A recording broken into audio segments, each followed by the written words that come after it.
Hello guys and welcome to the channel. Today I'm going to tell you a few reasons why your airdropping taking a long time while transferring the files. So the first reason could be that the two devices is not close enough to each other. So the add priority airdrop using the Bluetooth connection, so if your devices are close, the transfer should be faster. After the Bluetooth connection, if you have a long distance between the Apple devices, the airdrop works on the Wi-Fi network. So if you have a poor Wi-Fi reach, poor Wi-Fi network, slow Wi-Fi network, just try to make it better. Connect to other Wi-Fi network, maybe to the hotspot from your phone.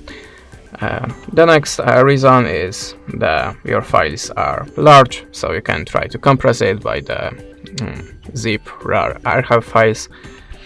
And the last reason could be that your devices is for full memory and you don't have space on the storage.